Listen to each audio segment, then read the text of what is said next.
बार मैं माँ भगवती का एक छोटा-सा सेवक आपका स्वागत करता हूँ। माता काली की कृपा मुझे कैसे प्राप्त हुई, इसके पार्ट 23 में मैं आज आपको बताऊँगा कि कैसे मुझे पहली बार जब सवारी आई, तब क्या हुआ और अचानक से जब सवारी आ गई, तो मैंने कैसा महसूस किया और काल भैरव बाबा ने मुझे दर्शन दिए। काल भैरव बाबा नहीं, मुझे बटुक भैरव बाबा ने दर्शन दिए थे। और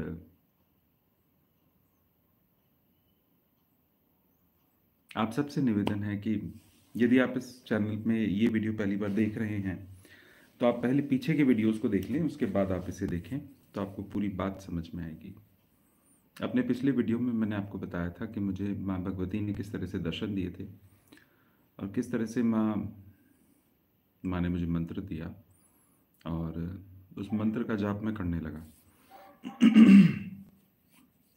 और साथ ही साथ में उस मंत्र जाप के बाद में मुझे कुछ ऐसी चीज़ें दिखाई देने लगी थी जो कि मेरे लिए थोड़ा मुश्किल हो रहा था उन चीज़ों को समझना। और एक जो कहते हैं ना कि उस चीज़ को हज़म करना या उस ऊर्जा को संभालना, ये मेरे लिए थोड़ा-सा मुश्किल हो रहा था। जिस समय मुझे मंत्र मिला था, तो मंत्र का जाप मैंने शुरू कर दिया था। अब मेरा मैक्सिमम जो टाइम निकलता था, वो रात्रि के समय जाग के ही निकला करता था। उस समय पे मैं भगवती की पूजा रात्रि के समय ही किया करता था। मैं सो नहीं पाता था, मेरी नींद बहुत कम हो चुकी थी।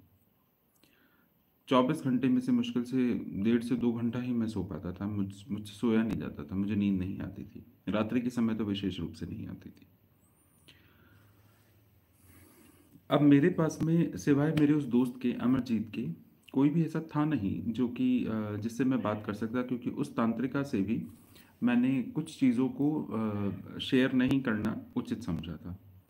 उसको मैंने इस मंत्र के विषय में और भगवती के दर्शन के विषय में कुछ नहीं बताया था, जो कि मुझे ठीक नहीं लगा था, क्योंकि वो प्रोफेशनल थी और मैं उनको अपनी पर्सनल चीज़ें नहीं बताना चाहता था, क्योंकि ये कुछ ऐसी गुप्त थी और ये अनुभव बिल्कुल गुप्त होते हैं जो कि आपको हर किसी को नहीं बताने चाहिए, तो मैंने नहीं बताए थे।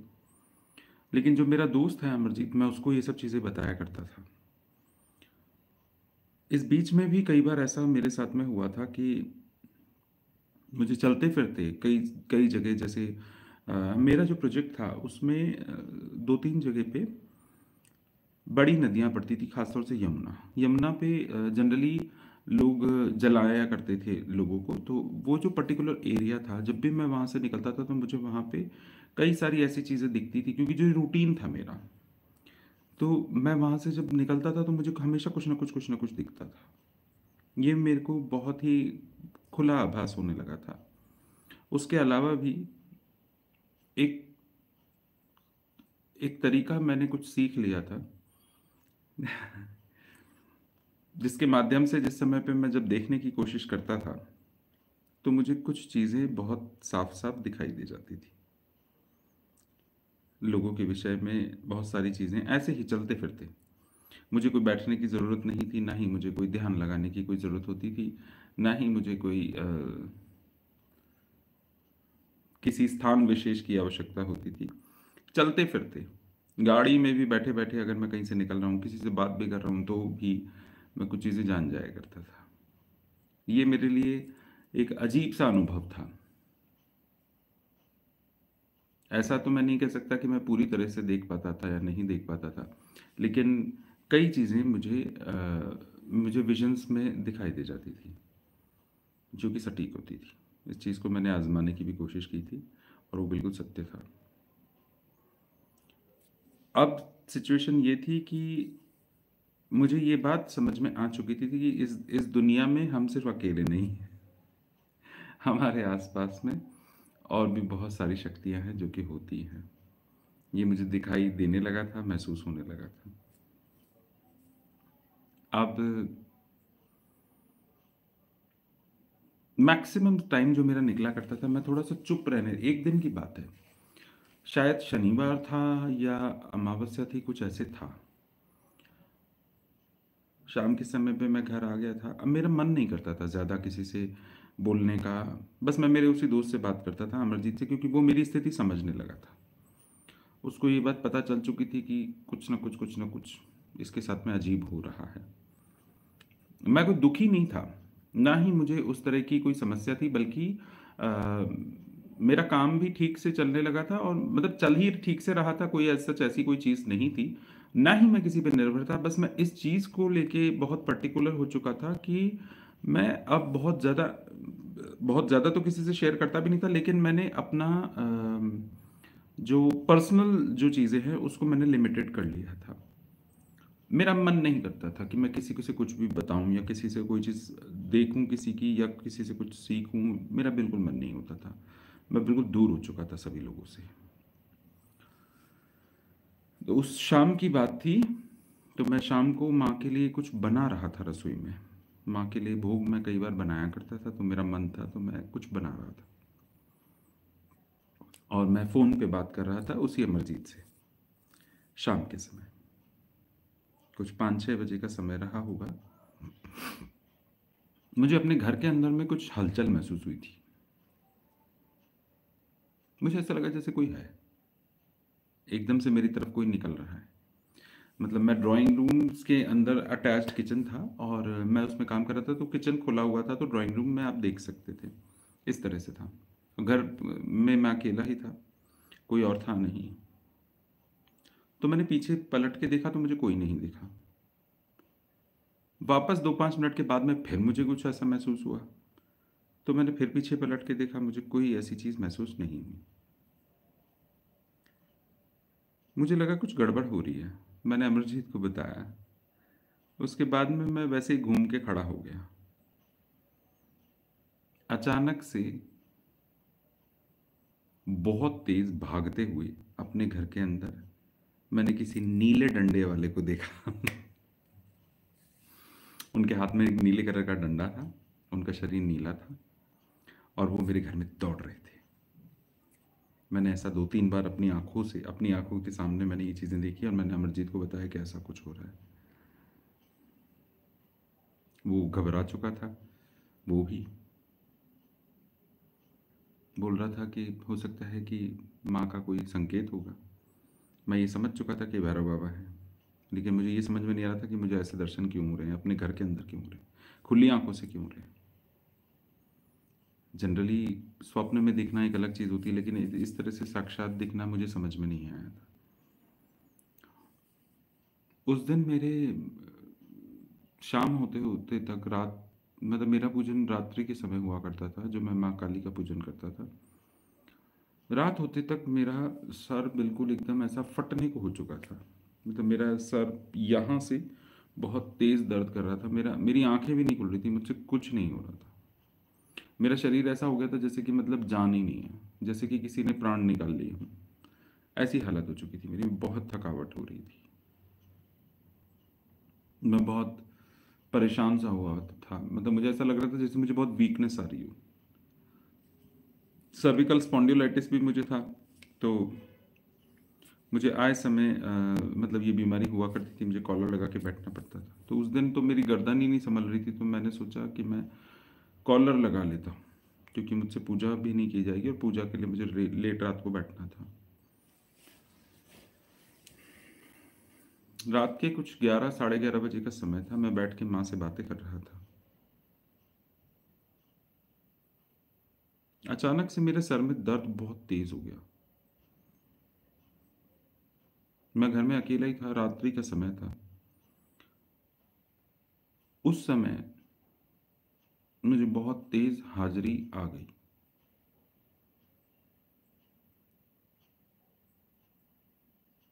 और सवारी जब पहली बार मुझे आई, मुझे ये नहीं होश था।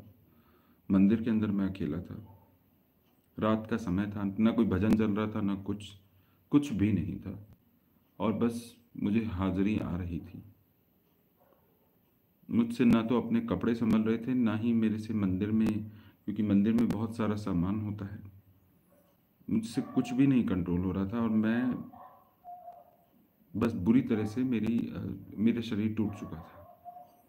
ये 5 से 10 मिनट, 5 मिनट, शायद मुश्किल से 5 मिनट के लिए था, लेकिन 5 से 7 मिनट मुश्किल से। मतलब मुझे समय याद नहीं है, लेकिन शायद इतना ही समय होगा या शायद कुछ कम ही होगा, क्योंकि कोई बहुत देर तक ऐसा नहीं हुआ था। बस मुझे वहाँ सवारी आ चुकी थी। उसके बाद में मेरी ये हालत नहीं बची थी कि मैं ज़मीन से खड़ा भी हो जाऊं या मैं ठीक से बैठ भी पाऊं। मेरा शरीर टूट चुका था और पहली बार मुझे सवारी आई थी, और ये सवारी माँ काली की नहीं थी।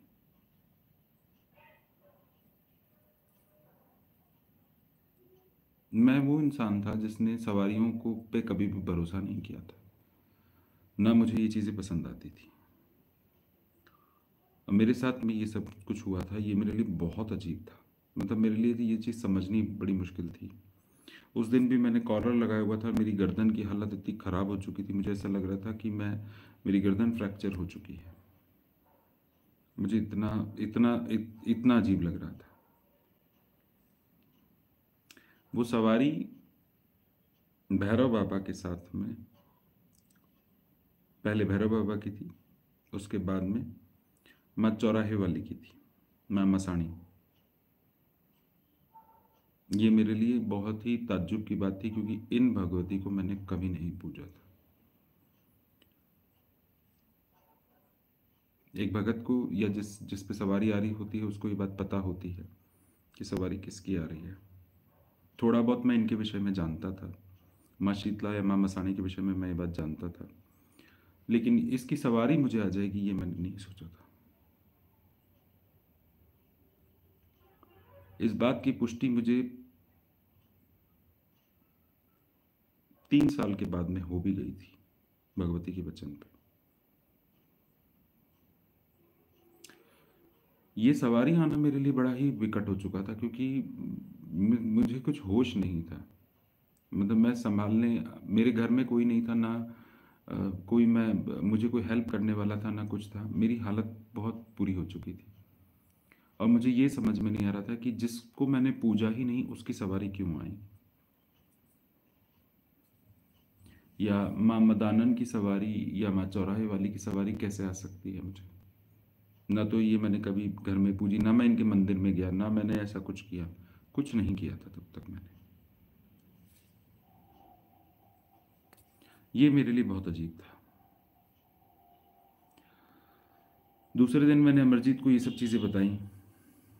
उसको भी बड़ी चिंता हो रही थी मेरे बारे में, क्योंकि उसने बोला कि मुझे लगता है कि अब तुझे थोड़ा सा ब्रेक लेना चाहिए, और तेरे साथ में ये सब चीज़ें बहुत अजीब भी हो रही। तो हम लोगों ने ये प्लान किया, बात करते करते, कि हम लोग वैष्णो देवी घूम के आते हैं। लाइफ में पहली बार हम लोग वैष्णो देवी जा रहे थे, तो हमने 1-2 दिन के अंदर अंदर ही प्लानिंग कर ली और हम लोग वैष्णो देवी घूमने चले गए। घूमने गए थे, बस माँ के दर्शन करने गए थे। मतलब जस्ट ऐसा ऐसा नहीं था, बट हाँ ये मन में था, क्योंकि वैष्णो देवी का नाम सबने सुना था, तो हमने भी सुना था, तो मेरा मन हुआ था कि हम दोनों ही नहीं ये सोचा कि हम दोनों वैष्णो देवी, तो हम दोनों ही गए थे। माँ वैष्णो के दर्शन हुए। उनके दर्शन के बाद में 9 देवियों के दर्शन जो वहाँ पे सभी हैं, अलग अलग जगह से करके 4 से 5 दिन के बाद में हम लोग वापस घर आ गए। माँ वैष्णो के जिस समय पे दर्शन मुझे हो गए थे, तो वहां जाके यहां से मेरी लाइफ में बहुत बड़ा बदलाव आया था। क्योंकि अब मेरे साथ में, मतलब मैं जब उनके यहाँ गया तो उसके बाद में मेरा शरीर एक तो हल्का हो चुका था। जो मुझे अपने साथ में इतनी सारी चीज़ें महसूस होती थी, वजन महसूस होता था, वो सब चीज़ें कम हो गई थी। लेकिन ये जो विजन्स हैं ये मुझे बहुत ज़्यादा खुल चुके थे। माँ वैष्णो के यहाँ जाने के बाद में मेरे को जो, मतलब घबराहट या इस तरह की चीज़ें होती थी, वो सब बंद हो गई थी। लेकिन वहां से आते आते तक, घर आते ही, मैंने अब इस बारे में जानने की कोशिश करनी शुरू कर दी थी कि ये मेरे साथ में हो क्या रहा है। अब मेरे को ये सब चीज़ें बताने वाला कोई था नहीं, क्योंकि उस तांत्रिका को मैंने कांटेक्ट करने की कोशिश की थी, लेकिन वो इन चीज़ों को सिरे से नकारती थी। और मेरे पास में ऐसा कोई नहीं था, ना ही मैं ऐसा किसी को जानता था जिस पे कोई सवारी आती हो, या ऐसी कोई चीज़ जो जिस पे हो रही हो, या ऐसा जिसको ये सब चीज़ें दिखाई देती हों। क्योंकि मैं अगर किसी से ये चीज़ें बताने की कोशिश करता था, क्योंकि 1-2 लोगों से मैंने कोशिश की थी, लेकिन वो लोग भी, उन लोगों से भी मैं खुल के बात नहीं कर पाया था। क्योंकि मुझे कहीं न कहीं ऐसा लगा कि ये लोग मेरा मज़ाक बना देंगे। अपने घर पे तो ये सब बात करने का कोई प्रश्न ही नहीं था, क्योंकि घर पे ये सब चीज़ें कोई समझता ही नहीं था। तब मैंने यूट्यूब पे ढूँढना शुरू किया कि ये सब क्या है जो मेरे साथ में हो रहा है। जैसे आप सभी लोग आज के समय में ढूँढते हैं, इसी तरह से मैंने भी ढूँढा था।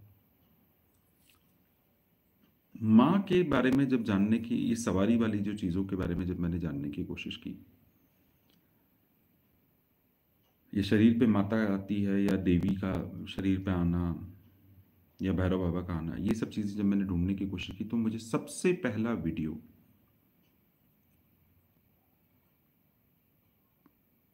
मेरी गुरु माँ का मिला।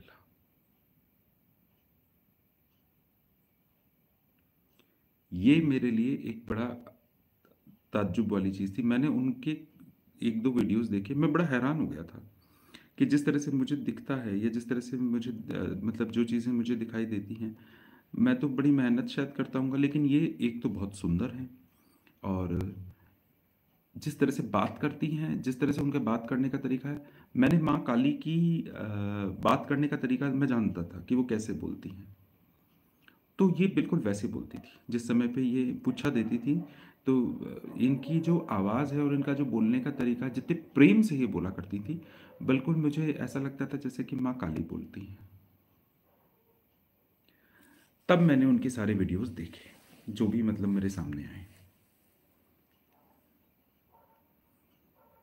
ये सब देखने के बाद में मुझे समझ में नहीं आ रहा था कि ये, उसके बाद में मैंने और भी कुछ लोगों को देखा। मैंने ऐसे कोई चौकी वाला कुछ नहीं देखा था। चौकी वाला मैंने सिर्फ माँ का देखा था, गुरु माँ का देखा था। गुरु माँ से मैं बहुत ज़्यादा प्रभावित हो चुका था, क्योंकि मुझे कहीं न कहीं जिस तरह से माँ काली मुझे दिखाई देती थी, या मुझे जो महसूस होती थी, माँ काली मुझे बिल्कुल एकदम वैसे महसूस होने लगी थी। मतलब ये ऐसा लगता था जैसे कि माँ काली बोल रही हैं, जब वो पूछा देती थी। जिस तरह से वो बात करती थी, बिल्कुल एकदम वैसा था। ये मेरे लिए बड़ा सरप्राइज़िंग था। इस वजह से मैं उनकी तरफ खिंचना शुरू हुआ, और मैंने ये बात अमरजीत को बताई। मैंने बोला ऐसे-ऐसे करके ये है, तो उसने भी उनकी वीडियोज़ कुछ देखी थी। बट बहुत ज़्यादा हम लोगों ने सीरियसली नहीं लिया था। उसके बाद मैं कुछ दिन अपने रूटीन में बिज़ी हो गया। फिर मेरे साथ में वापस ये वाली जो चीज़ें थी, सवारी मुझे वापस नहीं आई थी। वो बस एक ही बार आई थी। उसके बाद में